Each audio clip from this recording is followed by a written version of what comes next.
Hello বন্ধুরা, কেমন আছো তোমরা সবাই? আশা করছি সবাই খুব ভালো আছো। আমি দীপা আমার নতুন আরও একটি ভিডিওতে তোমাদের সকলকে জানাই অনেক স্বাগত, অনেক ভালোবাসা। আজকে হচ্ছে শুক্রবার, আজকের দিনটা হলো অক্ষয় তৃতীয়া। আর আজকের দিনটাতে কিন্তু পায়েস বানিয়েছে মামনি। আর এই মামনির হাতে পায়েস কিন্তু দুর্দান্ত খেতে লাগে। তো সকালে উঠেই কিন্তু মামনি একদম পায়েস বানিয়ে নিয়েছে এক হাঁড়ি। মামনি যখনই আসুক না কেন বাড়িতে এসেই কিন্তু একটু পায়েস বানায়, সে কোনো অনুষ্ঠান থাকুক আর নাই থাকুক। আর এত সুন্দর পায়েস বানায় না, দুর্দান্ত টেস্ট হয় জানো তো। তো এই যে এখন পায়েসটা আর সকালে হয়েছে সাথে লুচি। তো এই দিয়ে সকালের টিফিনটা এখন সেরে নিচ্ছি। আর আজকে তোমাদের সঙ্গে একটা দারুণ আইডিয়া শেয়ার করব, আর খুব হেল্পফুল হবে সেটা তোমাদের জন্য। তো চলো এদিকে টুকটাক কাজকর্মগুলো এদিকে সেরে নিই, তারপরে আর কি বসবো। আর এরই মধ্যে কিন্তু আজকে যা যা রান্না হবে সমস্তটাই মামনির হাতে জোগাড় করে দিয়ে এসেছি।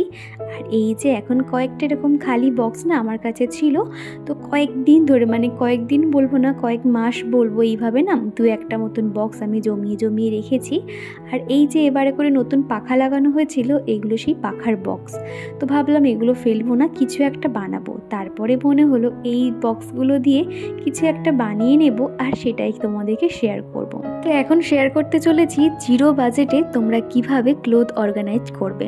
আর এই যে বক্সগুলো দিয়েই কিন্তু খুব সহজে বানিয়ে নিতে পারবে, কোনো রকম খরচা ছাড়াই। তো এই যে বক্সের প্রথমে যে ঢাকনাগুলো ছিল সেগুলো না সমস্ত কেটে বাদ দিয়েছি। তারপরে এই যে কালারিং যে পেপারগুলো হয় সেগুলো আমি নিয়ে নিয়েছি। তো তোমরা যত ডিপ ডিপ কালার নেবে তত কিন্তু দেখতে আরও বেশি ভালো লাগবে। তো এখানে আমি বড় বক্সটা কিন্তু কভার করে ফেলেছি। আর এরই মধ্যে চিকু এত বদমাইশি করছিল, তো সেই কারণে সেটা শেয়ার করতে পারলাম না, একটু পরেই তোমাদেরকে দেখিয়ে দেব। আর এরকমই একটা ছোট বক্স ছিল, তো এটার মাঝখানে এরকম চারদিক থেকে একটু একটু করে আমি বাদ দিয়েছি, যাতে ঠিকঠাকভাবে মাপে মাপে আর কি বসাতে পারি এই বক্সটার ভিতরে। তো দেখো কাগজটাকে ঠিক এইভাবে নিয়েছি, তারপরে এই যে বক্সের ভিতরে দিয়ে দিলাম, তারপরে বাইরে থেকে আমি কভার করে দেবো। আজকের তো অক্ষয় তৃতীয়া, সেই জন্য অনেক সকালে ঘুম থেকে উঠেছি। মায়ের মুখ থেকে শুনতাম এই দিনটাতে কিন্তু অনেক সকাল সকাল ঘুম থেকে উঠে স্নান পুজোটা করতে হয়, এতে কিন্তু অনেক ভালো হয়। অক্ষয় তৃতীয়ার দিনটাতে আমরা যত পারবো যদি ভালো কাজকর্ম করি, সেটাই কিন্তু আমাদের জীবনে থেকে যাবে। তো সেই জন্য অফ ক্যামেরাতে কিন্তু সমস্ত কাজকর্মগুলো করে নিয়েছিলাম, সেগুলো তোমাদেরকে শেয়ার করতে পারিনি। তো সেই জন্য আর কি বেলার দিক থেকে এই কাজকর্মগুলো শেয়ার করছি। সকালে উঠেই তো রান্না বান্না সমস্ত কিছুই জোগাড় জানতি সমস্তটাই থাকে, সেগুলো তো ঠাম্মির হাতে জোগাড় করে দিয়েছি, তারপরেই কিন্তু আমি বসেছি। আসলে যদি একটা সংসারে দুজন মিলে কাজ করা যায়, সেক্ষেত্রে কিন্তু কাজকর্ম অনেকটাই সহজ হয়ে যায়, আর একার পক্ষে অতটা হেডেক হয় না। আর যেহেতু এই কদিনই ওনারা থাকবেন, তারপরে কিন্তু বাড়ি চলে যাবে, আবার সেই চিকু একা হয়ে যাবে, আমারও দৈনন্দিন কাজকর্ম আবার শুরু হয়ে যাবে। তো আমার কাছে তো এরকম কালারিং পেপার অনেক দিন ধরেই ছিল, প্রায় 4-5টা কালার ছিল আর কি। আমি যেহেতু এরকম হাতের কাজ করতে পছন্দ করি, তো এরকম স্টকে আর কি থেকে যায়। তো তোমরা চাইলে না এখানে ডিপ ডিপ যে কোনো কালার দিতে পারো, কিংবা এক কালারের যে কাগজগুলো হয় সেগুলোও কিন্তু দিতে পারো। তো এখানে দেখো এই বক্সটাকে আমি এরকম চৌকো শেপে আগেরটা যেরকমভাবে পেপারটা কেটেছি, এটাও ঠিক সেভাবেই কেটেছি। এইভাবে পেপারগুলো কেটে নিলে কি হয়, সুন্দর কিন্তু মাপে মাপে হয়, একটু এদিক থেকে ওদিক হয় না। আর চিকুও যেই দেখেছে আমি এত কিছু নিয়ে বসেছি, তখন কিন্তু ও আর একা বসেছিল না, আমার কাছে চলে এসেছে যে মা কি করছে দেখার জন্য। তো মাঝে মাঝে কিন্তু ওর হাত পা দেখতে পারবে, মানে আর কি হাত দেওয়ার চেষ্টা করছে আমি এগুলো কি করছি। তো পাশে ওকে খেলনা দিয়ে বসিয়ে রেখেছি, আর ওর ঠাম্মি ওদিকে রান্না করছে, আর সেই ফাঁকে আমি এগুলো করে নিচ্ছি। আর আমি যেহেতু এখানে ভাড়া থাকি, আমার ঘরে তো সেরকম একটা যে অনেক গানে জিনিসপত্র রয়েছে, যেরকম ধরো ফার্নিচার, এই যে আলমারি কিংবা শোকেস, তো সেরকম নেই, মাত্র দুটো রয়েছে। তো সেখানে কিন্তু একদম জামা কাপড় ভরেই গেছে বললেই চলে। তো এরকম কয়েকটা বাস্কেট বানিয়ে নিলে কিন্তু টুকটাক যে জামা কাপড়গুলো থাকে কিংবা দৈনন্দিন যেগুলো ব্যবহৃত হয়, সেগুলো কিন্তু রাখার জন্য একদম পারফেক্ট। তো দেখো প্রত্যেকটা বক্স কিন্তু আমি এইভাবে কালারিং পেপার দিয়ে মুড়ে নিয়েছি, আর তারপরে এরকম মাঝখান থেকে ব্যারিকেড করার জন্য ছোট একটা কাগজ এরকম মুড়ে নিয়েছি, সেটাও কিন্তু তোমরা করে নিতে পারো। আর এইভাবে ভাগ ভাগ করে রাখলেও সুবিধা, দেখতেও কিন্তু খুব একটা খারাপ লাগে না। তো আমি এরকম মাঝখান থেকে যে গার্ড দেওয়ার জন্য যে কার্ডটা বানিয়েছি, এরকম না দুটো এক্সট্রা করে রেখেছি, যখন প্রয়োজন পড়বে এরই মাঝখানে কিন্তু আরও আমি গার্ড দিয়ে দিতে পারবো। তো এখানে দেখো প্রত্যেকটা বক্স কিন্তু রেডি হয়ে গেছে, তোমাদেরকে একটু একটু করে দেখিয়ে দিচ্ছি। আর সব থেকে দেখো এই কালারটা কত সুন্দর লাগছে না, হলুদ কালারটা বেশ কিন্তু ভালো ফুটেওছে। আর এই যে ঢাকনাটা ছিল সেই ঢাকনাটা কিন্তু একই সঙ্গে মুড়ে দিয়ে আমি সেলোটেপ লাগিয়ে মাঝখানের দিকটা ভরে দিয়েছি। এতে করে কি হবে, বক্সটা কিন্তু আরও অনেকটাই মজবুত হবে। আর এখান থেকে তো হ্যান্ডেল দেওয়ার মতন কিছু নেই, প্লাস্টিকের যে ব্যাগগুলো হয় তারই মধ্যে এই হ্যান্ডেল দুটো ছিল, তো সেগুলো কেটে নিয়ে আমি স্ট্যাবলারের সাহায্যে এইভাবে লাগিয়ে নিচ্ছি। তাহলে সম্পূর্ণটা ব্যাগের মতন দেখতে হবে আর দেখতেও কিন্তু বেশ ভালো লাগে। আর চিকুও কিন্তু আমাকে হাতে হাতে হেল্প করছে, দেখো মাকে কত হেল্প করছে। তো তোমরা চাইলে না এখানে কিন্তু সেলোটেপও লাগিয়ে নিতে পারো, সেটাতেও কিন্তু অনেকটাই মজবুত হবে। তো আর এটা তো সেভাবে তো আমরা ভারী কিছু রাখবো না যে ছিঁড়ে যাওয়ার মতো চান্স থাকবে না, শুধুমাত্র কয়েকটা জামা কাপড়ই থাকবে। আর এইভাবে কিন্তু তোমরা প্রত্যেকটা তো একটু করে হ্যান্ডেল লাগিয়ে নিতে পারো। আর আমি যেহেতু যে কোনো একটা জানালা কিংবা শোকেসের ভিতরে রাখবো, সেই জন্য আমি এরকম হাতল কিছু দিচ্ছি না। আর এটা যেহেতু একটু বড় আছে, এরকম হাতলটা দিলে কিন্তু দেখতে বেশ ভালো লাগছে, দেখো। আর বন্ধুরা, আজকে কিন্তু ভিডিও পোস্ট করতে অনেকটাই দেরি হয়ে গেল, জানি তোমরা অনেকেই কিন্তু আমার ভিডিওর জন্য অপেক্ষা করো। আর সেই জন্য কিন্তু দেরি হলেও তোমাদেরকে ভিডিও দেওয়ার চেষ্টা করি, তোমরা একটু ম্যানেজ করে নিও, তোমরা সময় করে একটু ভিডিওগুলো দেখে নিও। আর তো এই কটা দিন, তারপরে কিন্তু রেগুলার দুপুর 2টোর সময় নতুন নতুন ভিডিও চলে আসবে। আর এই কদিন তো বুঝতেই পারছো যে ও ঠাম্মি আছে বলে আমি কিন্তু সমস্ত কাজ মানে টাইম বাই টাইম মানে করতে হচ্ছে সংসারের কাজকর্মগুলো। আর এগুলো তো আমি সংসারের কাজের ফাঁকে করে নিতাম, যেহেতু উনি আছেন সেই জন্য এগুলো করতে পারছি না। আর ওই জন্য এরকম টাইমটাও মানে এদিক ওদিক হয়ে যাচ্ছে আর কি, একটু ম্যানেজ করে নিও। আর এদিকে দেখো প্রত্যেকটা স্যান্ডো গেঞ্জি যেগুলো চিকুর পাপার অফিসে ব্যবহার হয়, সেগুলো কিন্তু প্রত্যেকটা এই বক্সের মধ্যে গুছিয়ে রাখছি। আর একটু যদি সুন্দর করে গুছিয়ে রাখা যায় না, তাহলে কিন্তু বেশ অনেকগুলো গেঞ্জি দেখো ধরে যাবে কিন্তু। তো এই যে দেখো প্রত্যেকটা দেখাও যাচ্ছে, সুন্দর করে গোছানো হয়ে গেল। আর যখন যেটা প্রয়োজন পড়বে তখন কিন্তু উপর থেকে নিয়েও নেওয়া যাবে। আর এই যে বক্সটা দেখছো, যেটা আমি মাঝখান থেকে ব্যারিকেড করে রেখেছি, সেখানে কিন্তু ছোট ছোট জিনিসপত্রগুলো রাখবো, যেমন ধরো রুমাল, মাস্ক কিংবা এরকম মোজা। তো আমি না মাস্কের জন্য একটা হ্যাঙ্গিং বানিয়েছি, সেটা কিন্তু তোমাদেরকে একটু পরেই দেখিয়ে দেব। আর এদিকে দেখো রুমালগুলো সুন্দর করে গুছিয়ে নিচ্ছি। আর যাদের কাছে এরকম বক্স নেই, তোমরা চাইলে কিন্তু প্লাস্টিকের যে ঝুড়িগুলো হয় চৌকো শেপে, সেগুলোও কিন্তু অর্গানাইজার হিসেবে তোমরা ব্যবহার করতে পারো।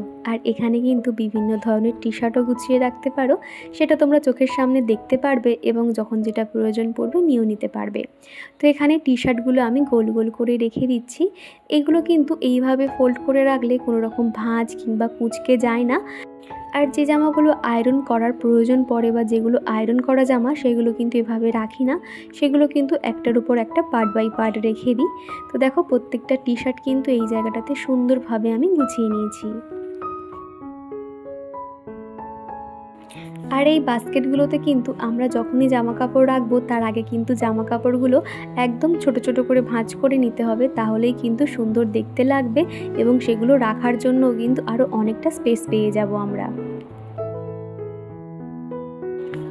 আর জামা কাপড় কিন্তু যেটা যেরকম ভাঁজে থাকে সেইভাবে রাখলে কিন্তু খুব একটা আয়রন করার প্রয়োজন পড়ে না। তো দেখো প্যান্টগুলো কিন্তু আমি এখানে আয়রন করিনি, যেটা যেরকম ভাঁজে ছিল সেইভাবেই কিন্তু প্রত্যেকটা ভাঁজ করে নিয়েছি। এরকম বড় বড় যে প্যান্টগুলো হয় হাজব্যান্ডদের, দাদাদের, সেগুলো কিন্তু আমরা সুন্দর করে গুছিয়ে রাখতে পারি, সেটারও একটা আইডিয়া দেবো, খুব সহজেই তোমরা সেটাও করে নিতে পারবে। তার আগে চলো এই যে আয়রন করা যে শার্টগুলো রয়েছে সেগুলো আমি কিভাবে রাখি। এই যে বক্সটা দেখছো, এটা যদি তোমরা এখানে প্যান্ট রাখতে চাও, তাহলে বক্সটাকে একটু আড়েভাবে ঘুরিয়ে নিও, সেক্ষেত্রে তোমরা প্যান্টগুলো ভালোভাবে রাখতে পারবে। আর এখানে যেহেতু আমি শার্টগুলো রাখছি, সেই জন্য এইভাবে লম্বা করে নিয়েছি, নিয়ে প্রত্যেকটা দেখো শার্ট টি শার্টগুলো গুছিয়ে নিচ্ছি। সেক্ষেত্রে কিন্তু অনেকগুলো জামা এবং গেঞ্জি কিন্তু দেখো ধরে গেছে। আগের দিন যারা কমেন্ট করেছিল, চলো তাদের কমেন্টের উত্তর দেওয়া যাক। তো প্রথমেই কমেন্ট করেছে রিয়া ঘোষ, সোনিয়া খাতুন, সুপর্ণা দে, বুলটি দে, তারপরে কমেন্ট করেছে মিতালি ওয়ার্ল্ড, তারপরে রয়েছে Suparna De, Sonia, Madhu, RS family vlog, Farhana Akter, Mou lifestyle, Rinki, Rina Ghosh, day with Dolly, Shabana vlogs, Mita Roy, তারপরে রয়েছে মিনু লাইফস্টাইল। আর এখানে কাকুলি আমাকে কমেন্ট করেছে, তোমার শাশুড়িকে খুব ভালো মনে হয়, তোমার সাথে কি সুন্দর ব্যবহার করে, আর আমার শাশুড়ি মা তো আমাকে দেখতেই পারে না, তুমি খুব লাকি। কি জানো তো, শাশুড়ি কিংবা বৌমা যদি আমরা একে অপরকে একটু বুঝি এবং একটু অ্যাডজাস্ট করে নিই, তাহলে কিন্তু আমাদের সংসার জীবনে কোনো রকম অশান্তি হয় না। আর যদি দেখো যে তোমার শাশুড়িমা তোমাকে কোনো কারণ ছাড়াই তোমাকে বকাবকি করছে এবং তোমার প্রত্যেকটা কাজেই সে খুঁত ধরছে, সেক্ষেত্রে কিন্তু একটা খারাপ লাগা কাজ করে। আর যদি তুমি দেখো যে তার মনটা ভালো, হয়তো সে রাগের মাথায় তোমাকে অনেক কিছু বলে, তারপর তোমাকে কাছে টেনে নেয়, তাহলে বলবো এগুলোকে মাথায় রেখো না। বয়সের সাথে সাথে তো তারা একটু খিটখিটে হয়ে যায়, কিন্তু এগুলো আমাদেরকে একটু মানিয়ে নিতে হবে। শাশুড়ি মাদের ক্ষেত্রে কি হয়, তারা একরকমভাবে কাজকর্ম করে অভ্যস্ত, আর সেখানে আমরা নতুন বৌমারা যখন গিয়ে কাজকর্ম করি, তাদের হয়তো সেই কাজের ধরনটা নাও ভালো লাগতে পারে, আর তখনই তারা কিন্তু খিটমিট করে আর কি। তো এটাই আর কি সব ফ্যামিলিতে হয়ে থাকে, এটা নিয়ে তুমি একদমই মন খারাপ করো না। যাই হোক, এদিকে কিন্তু তোমাদের সাথে কথা বলতে বলতে প্রত্যেকটা সেট কিন্তু আমি গুছিয়ে নিয়েছি। আর এগুলো যাদের ঘরে কোনো রকম ফার্নিচার নেই, তোমরা এরকম যে কোনো বক্স জানালা কিংবা জানালার যে কোনো একটা জায়গায় এইভাবে তোমরা রাখতে পারো। তারপর এরকম একটা পর্দা দিয়ে ঢেকে দিও, তাতেও কিন্তু দেখতে ভালো লাগবে। ভিতরে জামা কাপড়গুলো কোনো রকম ময়লা ধুলো লাগবে না, আর বোঝাই যাবে না যে এখানে তুমি জামা কাপড়গুলো গুছিয়ে রেখেছো। তো এখানে আমি আপাতত রেখেছি, পরে কিন্তু এগুলো শোকেসে তুলে নেব। তারপরে দেখাই প্যান্টগুলো আমি কিভাবে রেখেছি।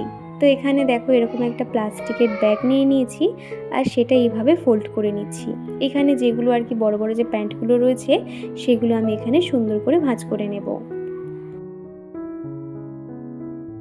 তোমরা চাইলে এই ধরনের মোটা মোটা যে প্লাস্টিকগুলো হয়, এরই মধ্যে কিন্তু তোমরা অনেক জামা কাপড় গুছিয়ে রাখতে পারবে, আর সেটাও কিন্তু দেখতে খুব একটা খারাপ লাগবে না, আর হাতের কাছে কিন্তু প্রয়োজনে পেয়ে যাবে।